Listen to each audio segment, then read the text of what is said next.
Assalamualaikum warahmatullahi wabarakatuh. Halo semuanya, perkenalkan nama saya Tengku Ailana Zunata. Pada kesempatan kali ini saya akan mempresentasikan ataupun memaparkan hasil dari laporan mengenai pengamatan cara kerja enzim PPO pada buah kentang. Nah, pada kesempatan kali ini saya akan memaparkan mengenai latar belakang sekaligus rumusan masalah.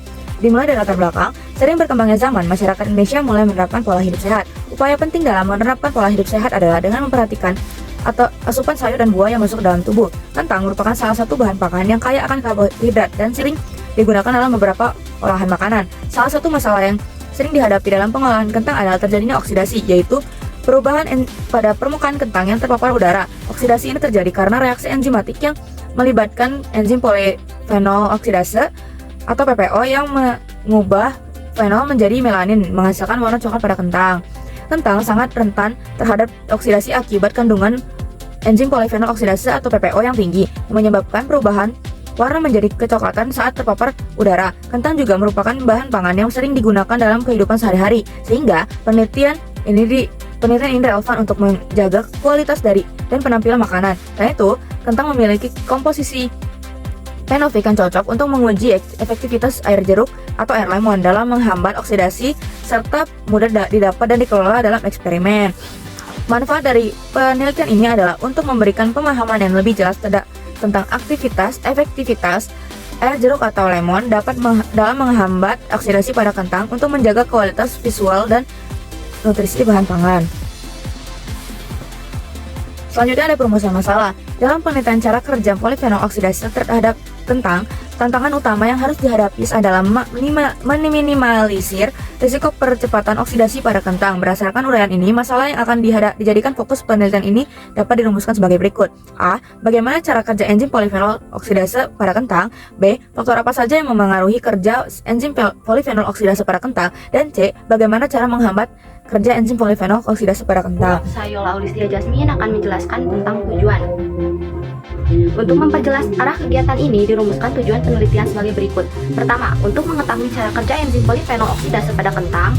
Kedua, untuk mengetahui faktor yang memengaruhi kerja enzim polifenol oksidase pada kentang. Tiga, untuk mengetahui cara menghambat kerja enzim polifenol oksidase pada kentang. Selanjutnya ada bagian manfaat penelitian. Yang pertama ada manfaat teoritis. Diharapkan penelitian ini dapat menambah pengetahuan mengenai mekanisme kerja enzim polifenol oksidase pada kentang. Penelitian ini juga mendukung pengembangan metode alami untuk mencegah oksidasi pada bahan pangan, sehingga dapat menjadi alternatif yang aman tanpa penggunaan bahan kimia sintetis. Kedua, manfaat praktis. Hasil penelitian ini diharapkan dapat diterapkan oleh industri makanan dan rumah tangga untuk memperpanjang masa simpan, juga menjaga penampilan kentang sehingga mengurangi limbah makanan dan meningkatkan kualitas produk olahan kentang. Selanjutnya, definisi operasional. Reaksi oksidasi pada bahan pangan dapat mengakibatkan kerusakan mutu seperti adanya aroma tidak disukai, berubahnya warna sehingga menjadi kurang menarik, rusaknya zat gizi, dan terbentuknya senyawa baru produk oksidasi yang dapat mengancam kesehatan. Kentang adalah salah satu bahan pangan yang mudah mengalami oksidasi, terutama pada warna akibat kerja enzim polifenol oksidasi pada paparan udara.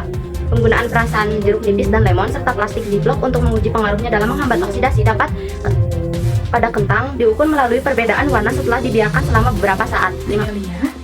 Ini saya akan melanjutkan presentasi. Yang kenal ada 3 orang pustaka.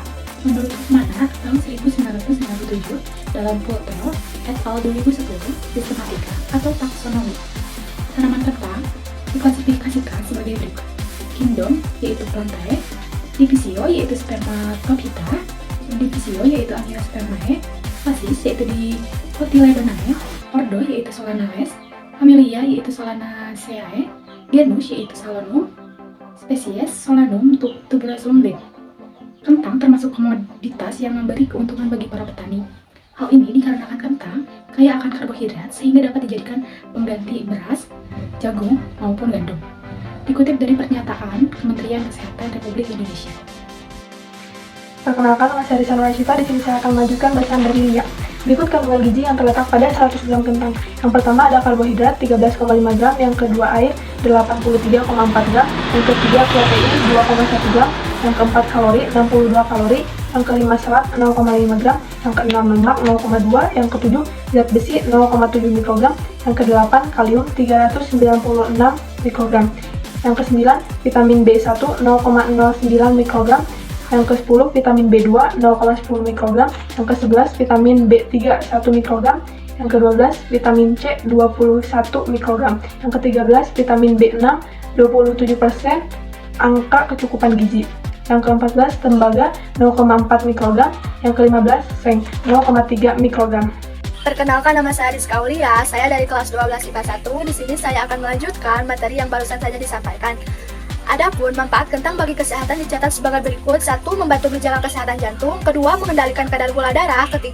Menjaga kesehatan pencernaan. 4. Menurunkan tekanan darah. 5. Meningkatkan kerja saraf dan otak. Dan 6. Menurunkan risiko penyakit kronis. Di samping manfaatnya, petani maupun wirausaha dihadapkan dengan mutu atau kualitas dari kentang yang akan dijual di pasaran. Kentang memiliki enzim polifenol oksidase atau PPO yang aktif bekerja ketika kentang telah dikupas atau mengalami luka. Enzim tersebut dapat mengkatalisis reaksi oksidasi senyawa fenol yang menyebabkan perubahan warna menjadi coklat. Hal inilah yang disebut sebagai penurunan mutu.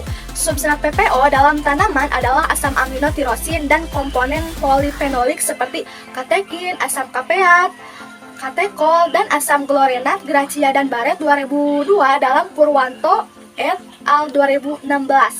Kerja enzim polifenol oksidase atau PPO sangat dipengaruhi oleh suhu dan pH. Aktivitas PPO aktif dalam kondisi standar, yaitu pada kisaran suhu 20-80 Celcius, sedangkan pada pH, PPO aktif dalam rentang penyangga pH 3,5 sampai 8,0. Untuk menghambat terjadinya pencoklatan pada kentang dapat dilakukan dengan perendaman dalam larutan asam sitrat seperti pada perasan jeruk nipis dan lemon. Asam sitrat sendiri merupakan zat inti browning yang dapat menurunkan pH. Penurunan kadar asam hingga di bawah asam sitrat sendiri merupakan zat anti browning yang dapat menurunkan pH. Penurunan kadar asam hingga di bawah pH optimum dapat menyebabkan enzim menjadi tidak aktif sehingga reaksi pencoklatan dapat dihindari dan tidak terbentuk. Inggris et al. 2018, dalam Irfan et al. 2022. Enzim PPO juga dapat dihambat kondisi suhu rendah dan kondisi vakum atau kekurangan oksigen karena aktivitasnya berkaitan dengan keberadaan oksigen atau Kramperhat et al. 2021 dalam Haryanto 2022. Saya Belgina, saya akan menjelaskan mengenai metodologi praktikum. Kegiatan pengamatan cara kerja enzim PPO pada kentang ini dilaksanakan di Desa Cisala, Kecamatan Cibendut, Kabupaten Cianjur, Rumah Kisah. Alat yang kami gunakan meliputi pisau, telenan, mangkuk, telur waktu, dan plastik Ziplox. Bahan yang digunakan mencakup kentang, perasan air jeruk, dan perasan air lemon. Adapun tahapan kerja dirincikan sebagai berikut. Yang pertama ada pemotongan kentang. Kentang yang sudah tersedia dipotong menjadi 4 bagian yang sama rata untuk memastikan hasilnya konsisten. Yang kedua, ada persiapan larutan dan plastik Ziplox. Siapkan perasan air jeruk nipis dan air lemon dalam mangkok yang terpisah. Juga plastik Ziplox yang sudah tidak terisi udara di dalamnya. Yang ketiga, ada perendaman dan pembungkusan. Masukkan potongan kentang ke dalam mangkuk berisi perasan air jeruk nipis dan lemon, lalu ke dalam plastik Ziplox agar tidak terpapar oleh oksigen. Tunggu hingga beberapa saat. Yang keempat, pengamatan. Amati perubahan warna pada potongan kentang selama proses perendaman dan pembungkusan. Yang kelima atau yang terakhir ada pencoretan hasil, di mana kami mendokumentasikan perubahan warna dengan mengambil foto atau mencatat deskripsi visual pada setiap interval waktu untuk membandingkan tingkat oksidasi. Kenalkan, nama saya Amelia Syafa. Di sini saya akan menjelaskan sedikit tentang proses kerja enzim PPO pada kentang. Kentang yang didiamkan selama 12 menit belum ada perubahan apapun. Kentang yang didiamkan selama 37 menit. Kentang yang dibiarkan terpapar oksigen mulai menunjukkan perubahan warna. Kentang yang dibiarkan 51 menit belum ada perubahan signifikan. Kentang yang didiamkan 1 jam, potongan kentang yang terpapar oksigen berubah semakin kecoklatan. Kesimpulan, kentang memiliki enzim PPO yang aktif ketika kentang dipotong. Potongan kentang yang dibiarkan terpapar oksigen menunjukkan perubahan warna, sedangkan potongan yang berada dalam perasan jeruk dan lemon serta plastik Ziploc terbukti ampuh menghambat oksidasi. Dengan menyimpan kentang yang tidak berinteraksi dengan oksigen serta penggunaan larutan asam, yaitu perasan jeruk dan lemon, aktivitas enzim PPO terhambat dan proses percoklatan pun menjadi lebih lambat. Sekian yang dapat saya sampaikan. Wassalamualaikum warahmatullahi wabarakatuh.